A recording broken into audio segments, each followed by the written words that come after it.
Ladies and gentlemen, if you could please take your seats as we're going to begin very shortly. Thank you very much.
Thank you.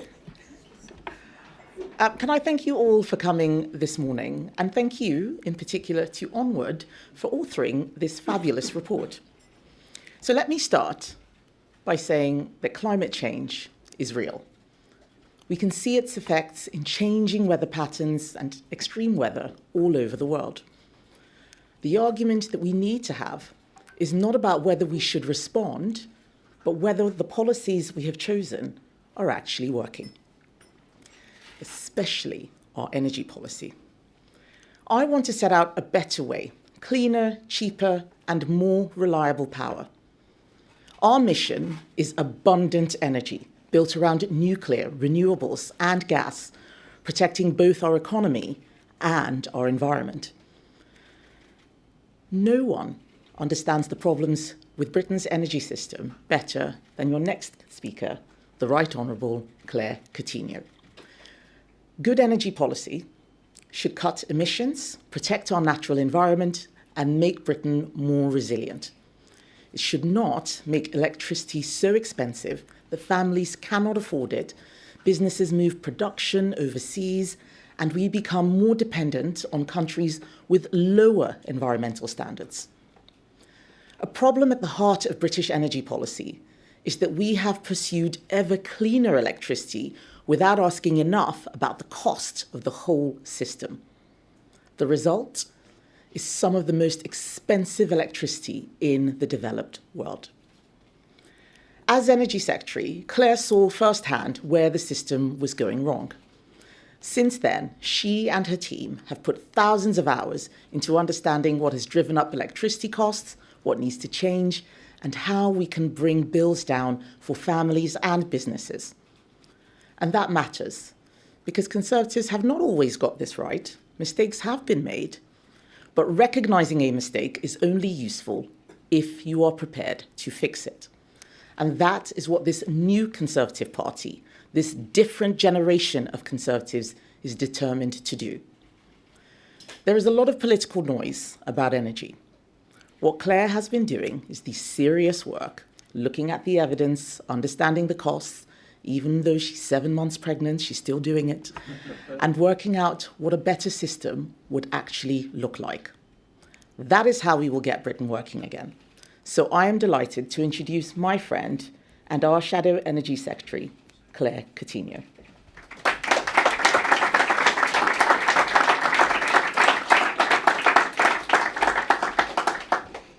Thank you. Countries around the world have proven over and over again that the two most important drivers for economic growth are cheap, abundant energy and economic freedom.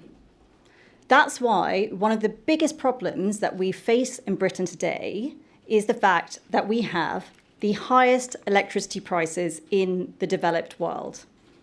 There is simply no such thing as a high-growth, low-energy country. And as our electricity has got cleaner, it's also got more expensive. That means we are using less of it, just as the rest of the world is using more. Our expensive electricity is pushing our industry overseas. It's harming our ambitions in AI, and it's hurting living standards. These things are widely acknowledged. But what people don't admit is that expensive electricity is bad for the environment too. Over the summer, climate policy has been in the news. It's been said by some that we are in denial. But we Conservatives are not in denial about climate change. It's the left who are in denial about the fact that their climate policy is failing. Look at where our emissions actually come from now. Just 10% of our emissions come from our electricity grid. Over 90% come from transport, heating, and elsewhere in the economy. There is simply no point having the cleanest electricity in the world if nobody in Britain can afford to use it. If you want to cut emissions, then you need people to want electric cars and electric heating. And for that, your number one priority should be to make electricity cheap. But net zero legislation has forced us to do the opposite. In fact, Ed Miliband's Clean Power 2030 target is intent on squeezing every last drop of carbon out of our electricity, no matter the cost. But making electricity expensive puts electrification out of reach for ordinary families. It's moving our industry to more polluting countries overseas, forcing us to import back those same goods with higher emissions. That is not improving the climate. It's madness, especially when electrification is a far bigger prize than perfectly clean electricity when it comes to reducing emissions. There are some who will say that the cost is worth it because it gives us climate leadership. But our high electricity prices are not convincing any other countries to follow our lead. In fact, it's our hot and heavy pursuit of net zero that is giving the others the ick. The difference between us and other parties is that we want a climate policy to work for the economy and for the environment. That's why we're the only party to call for the measurement of offshoring of emissions. That's why we think the best way to help people adopt clean tech is not endless bans and mandates and subsidies, but to make it work for consumers. Rather than forcing people to do what we want, our job as politicians should be to lift the barriers in their way. That's why we believe we should focus all of our attention on making electricity cheap and then let consumer choice be king. That is the only approach that will work in the long term. That's why, for the economy or for the environment, cheap electricity is the holy grail. But first, let me explain how we got here. Back in 2023, I had just been appointed Energy Secretary in the last Conservative government. A few weeks in, I asked civil servants what I thought was a simple question. Prove to me that renewables are cheap. Like all of you, I'd heard people saying that for years. But to my astonishment, they could not prove it. Our entire energy policy was based on this promise that all this wind and solar was going to cut bills. And yet, when I combed through the spreadsheets put in front of me, I realized that they didn't have the evidence there to back it up. The truth is that too much wind and solar creates all of these extra hidden costs. It's like a Ryanair flight. The ticket might look cheap, but once you've paid for a bag, a seat, and a sandwich, you realize you've been stung. We are going to pay billions to switch wind farms off when it's too windy, billions for expensive backup when it's not windy enough, tens of billions for the hundreds of miles of extra pylons needed to connect all of these extra panels and turbines into the grid. Cost after cost after cost. And all of that is landing on people's energy bills. So I asked the department to get to work and do a proper analysis of all of these extra costs. But then we had an election, and Ed Miliband cancelled that work. Either he didn't want to know the truth, or he didn't care. And the truth is, Labour's £300 energy bills promise was only ever a number to get them through an election trail. And far from bills going down by £300, since the election, bills have gone up by £300 instead. Which brings me to why we are all here today. For me, this is unfinished business. This is why I asked Kemi if I could stay in the energy brief after the election. 2 years after Ed Miliband cancelled the true costing of renewables that I started, Onward have stepped in to finish the job. This is the single most detailed costing of the electricity system that has ever been produced in British politics. And the findings are remarkable. It shows that we can save consumers over £320 billion on their electricity bills by 2050 if we prioritise cheap electricity over a net zero grid dominated by wind and solar.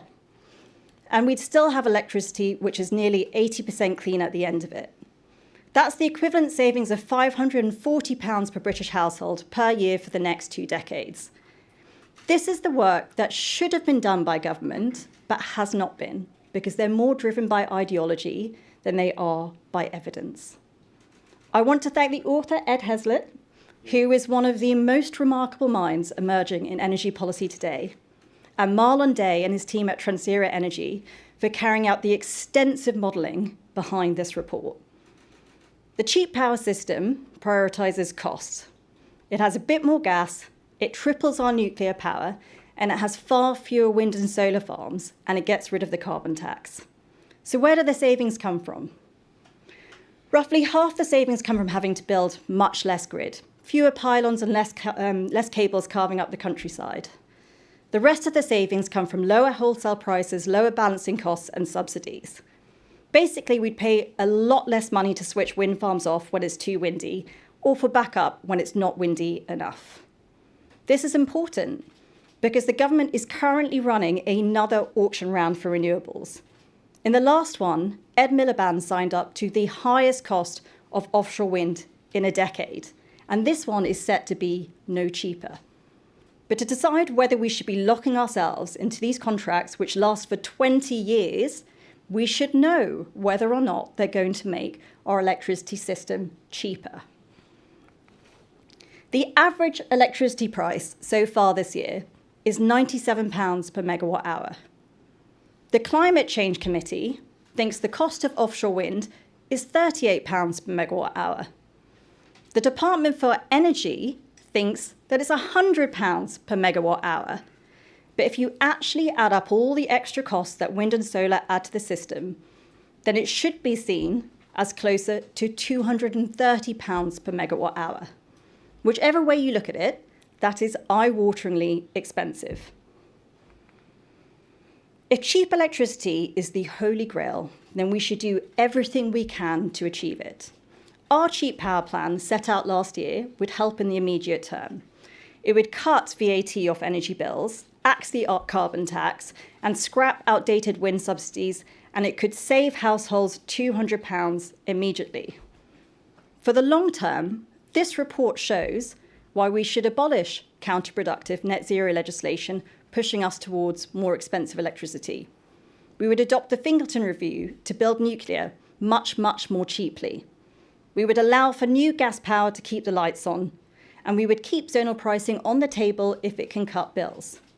We'd auction large grid connections to get big users connected quickly, and we'd bring competition into building transmission infrastructure.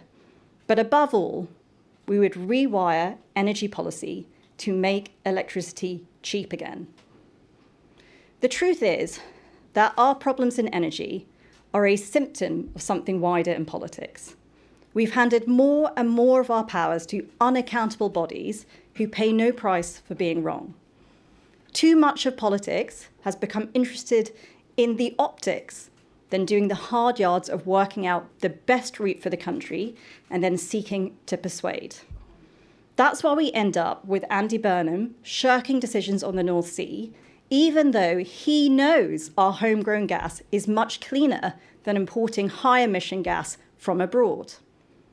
If civil servants tell politicians that renewables are cheap when they aren't, then we are going to make bad decisions.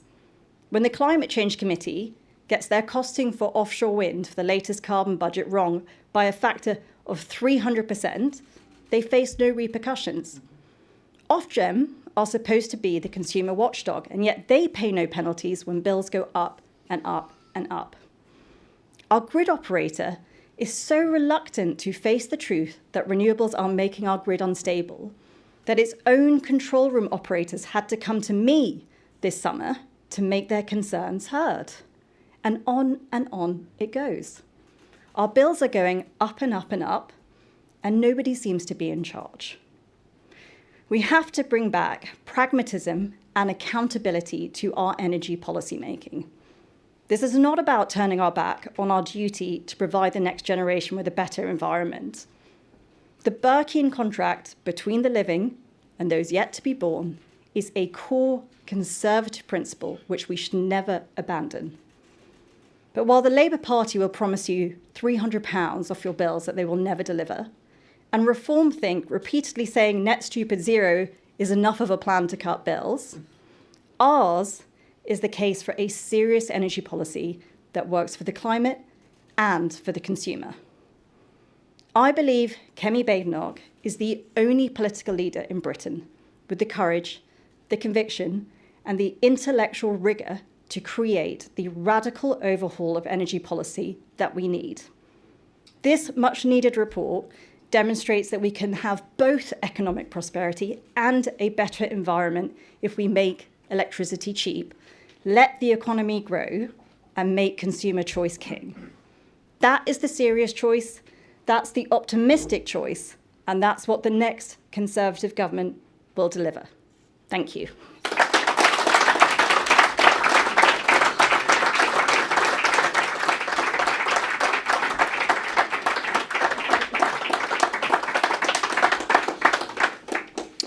Right, I've got 10 minutes and a few slides, so I'll get going. Thank you, Claire. Just before starting, I think it's worth discussing the emissions metrics that the UK actually uses. So all of the net zero stats are based on territorial emissions, so the carbon and greenhouse gas emissions that come from within our borders. And that's reduced by about 50% since 1990. There is another measure called consumption emissions, which takes into account the emissions in imported goods and services too. And that's down by about a quarter since 1990. So we have made good progress on both, but some of it has come from offshoring. But back to the territorial stats that everyone uses. So this chart in blue shows you the remaining emissions by sector, and the green is the progress we've made since 1990. To Claire's point, the electricity supply sector is now just 10% of our remaining territorial emissions and reduced by 82% since the levels of 1990. The big blue blocks that are left to attack are domestic transport and building and product uses, which is mainly heating our buildings. So those two chunks are about half of our remaining emissions. Now, the great news is we have wonderfully efficient electrification technologies in the form of heat pumps and electric vehicles that can make massive dents in those emissions. So those technologies, even on the grid of 2025, would reduce emissions by about 80% rather than the fossil fuel alternatives. And so what's the plan for delivering this? How do we get consumers to adopt this? Well, my worldview is you put your faith in the savvy British public. So these charts are market share data for EVs on the left and petrol cars on the right.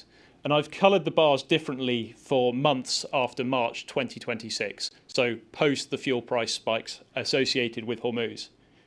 And you can see a definite change in trend, indicating that consumers will vote with their wallet and adopt the technologies if the economics make sense for them. And we don't just have to look at UK consumers. This is European data. So on the bottom axis, we're looking at the electricity to gas price ratio. So how expensive is electricity relative to gas, with the more expensive on the right. And on the vertical axis, that's the market share of heat pump sales.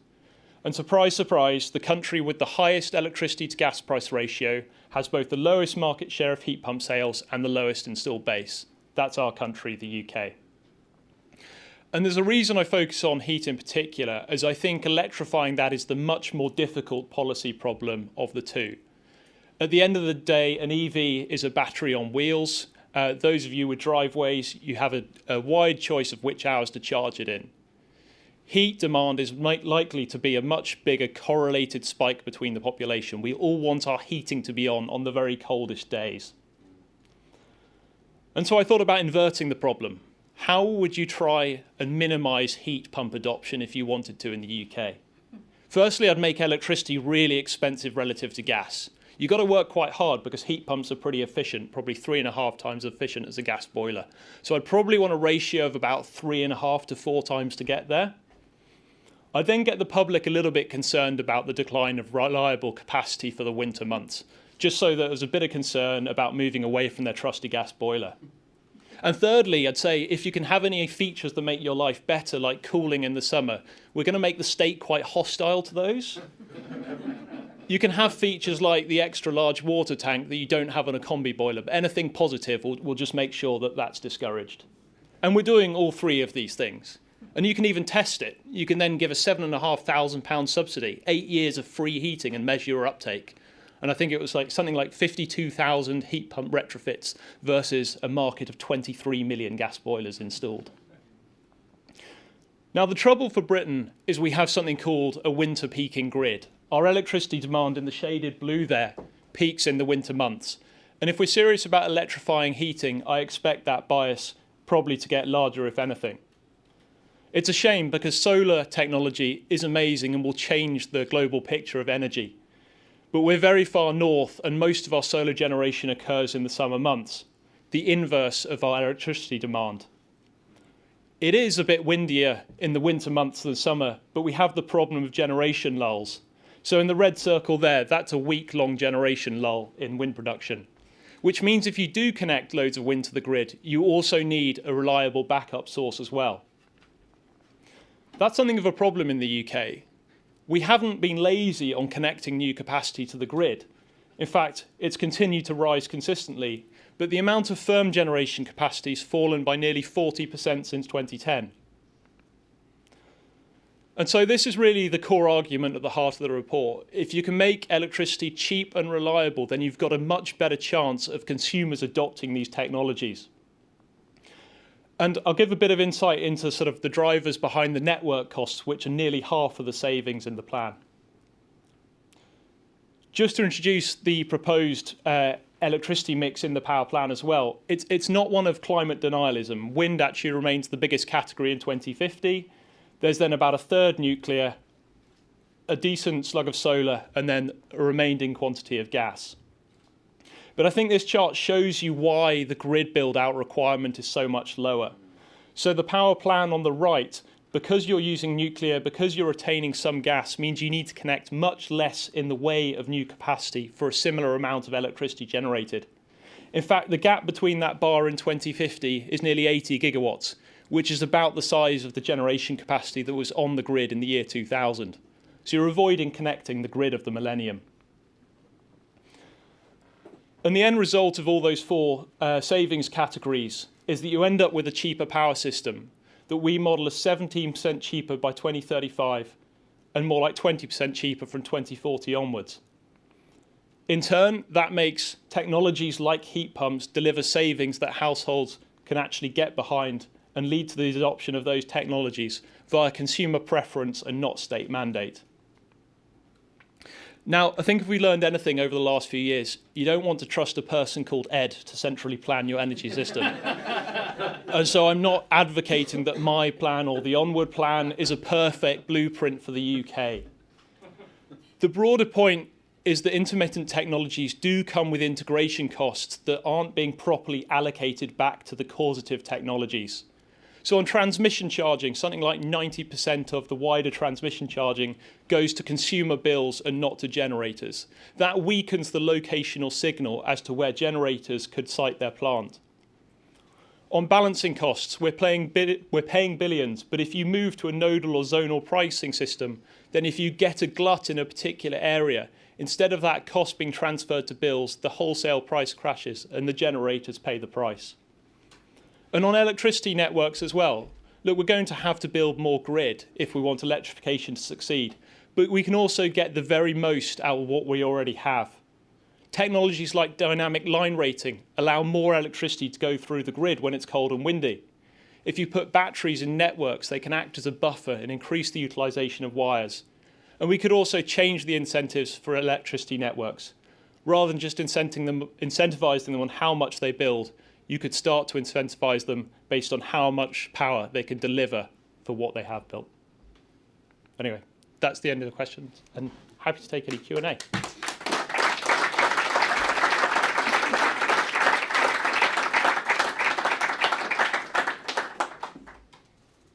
Great. Is this on? I'm not sure. Is this? Yeah, that seems to be working. Brilliant. Thank you so much. Thank you to Ed for making that interesting. Thank you to all the non-specialist press for sitting through your energy lecture. We're going to start with Joe Pike from BBC News. Thank you, Joe Pike from BBC News. Really interesting presentations. Thank you for them. The other party that, of course, have been speaking about net zero policy this week is Reform UK. I wonder, Claire Coutinho, if you could explain to us why your plan is better than arguably their more radical solution to all of this. I mean, what is their solution? They think they can just say net stupid zero and that's a plan. It isn't. And what you've got at the moment in British politics is you've got the left who have their head in the sands that their climate policy is failing. They're not even recognising that fact. And then you've got Reform, who think they can just come up with a political slogan and that's enough to rewire an entire energy system. We are the only political party who is actually doing the proper work to understand how we can make electricity cheaper for ordinary families. Next, David Lynch from PA. Hello there, David from PA. Just wanted to ask, your plans, I'm just having a look at the Onward report. You've got gas usage, it's going up in terawatt hours into the 2050s. Do you think there's any, let me try and rephrase that, sorry. So basically, do you think there's value in reaching net zero at some point in the future, in decarbonising the grid entirely at some point? And secondly, just while we've been sat here, I had something come in via email. I'm reliably informed by Ladbrokes that Kemi is now the favourite in the betting odds to be the next Prime Minister. What do you make of that? And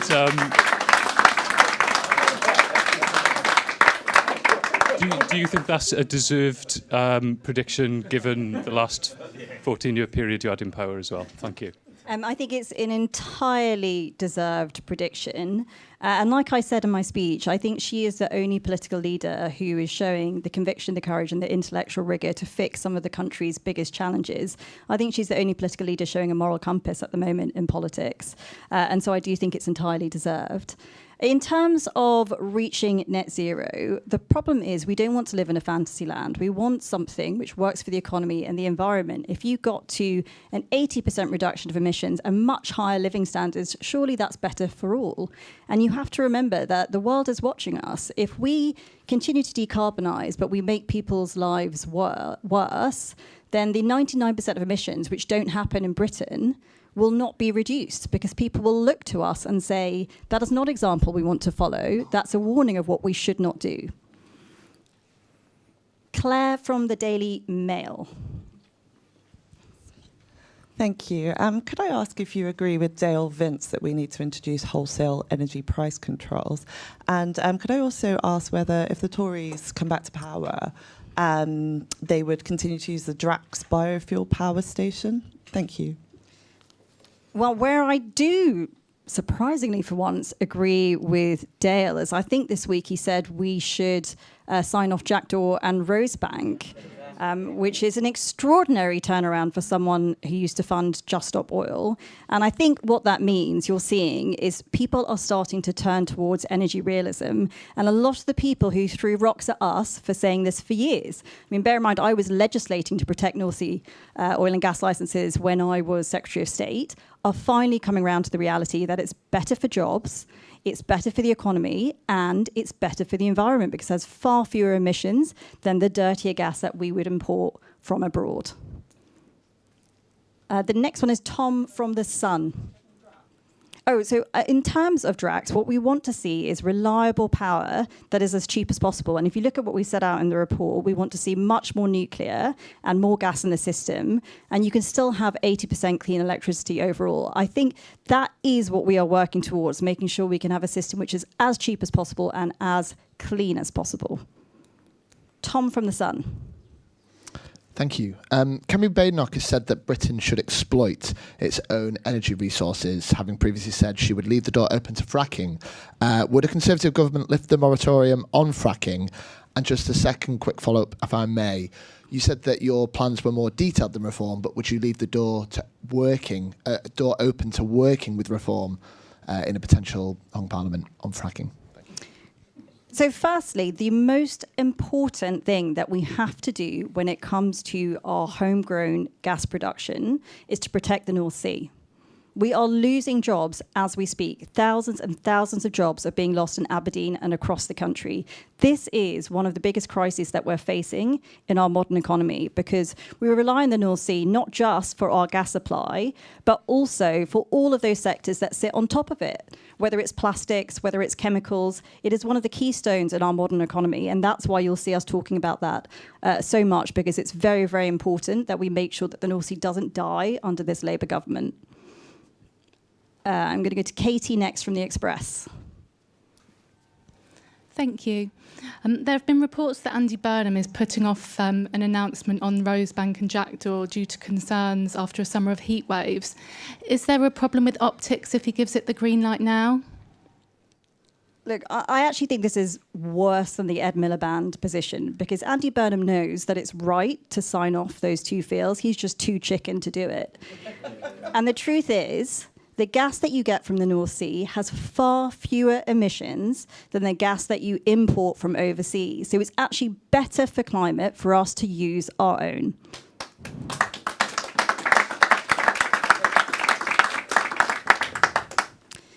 Nils Pratley from The Guardian. Could I ask Ed, the criticism from some of the energy industry? Yeah, the criticism from some of the energy industry is that your plan relies on nuclear being done cheaper than it's ever been done before or recently, and that gas turbines can be built more cheaply than current predictions suggest. I'm just interested in your response.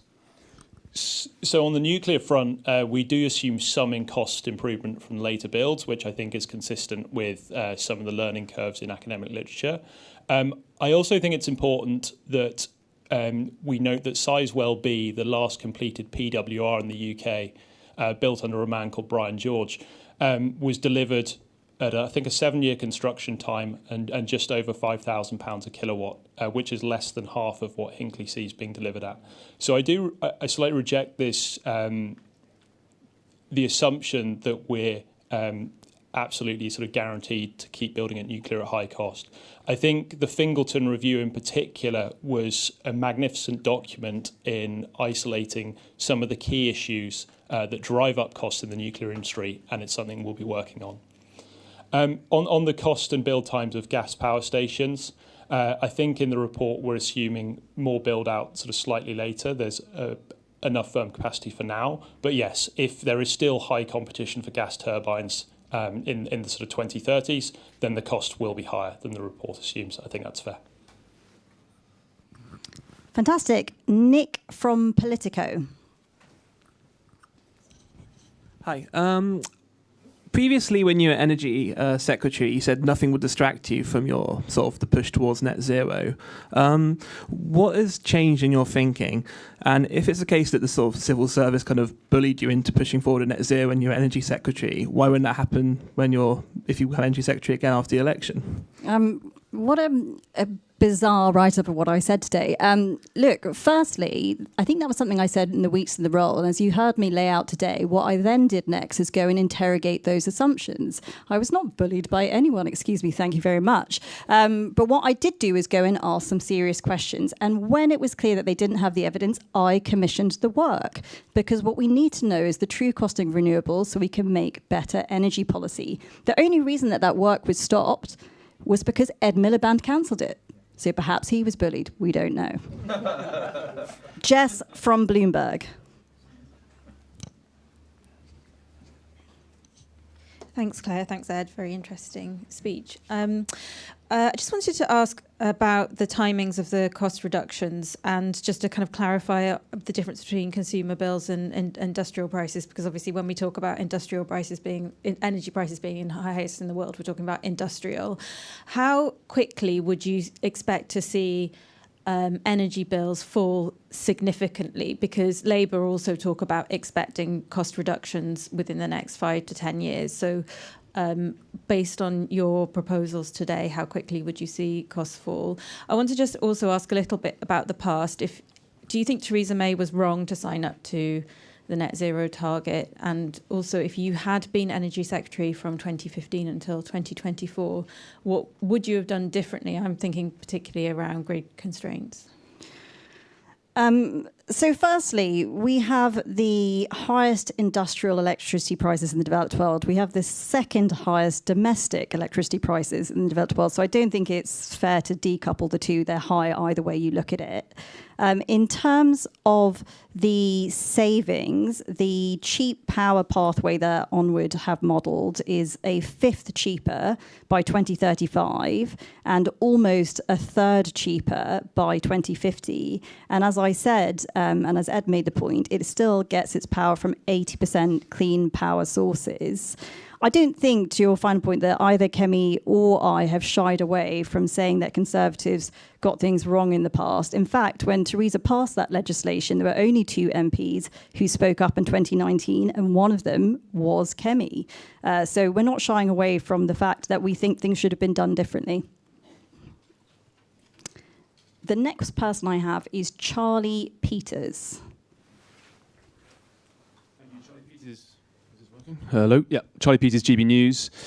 In her response to this report, the Energy Secretary has said that the Tories are failing to address the climate crisis at a time as wildfires are raging across the UK. The implication there, of course, is that your plans would put lives and livelihoods at risk. In your response to that, do you think that the current energy policy and direction of the government is putting lives and livelihoods at risk this winter if energy prices remain high and people cannot afford to heat their homes?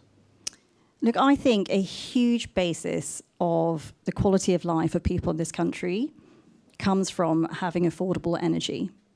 Now, in her response, I think that's disappointing because she's not engaging with the facts at all. I thought this was meant to be someone who is coming in with a more pragmatic approach, but only 10% of our emissions are in the power systems. That's what she's focused on.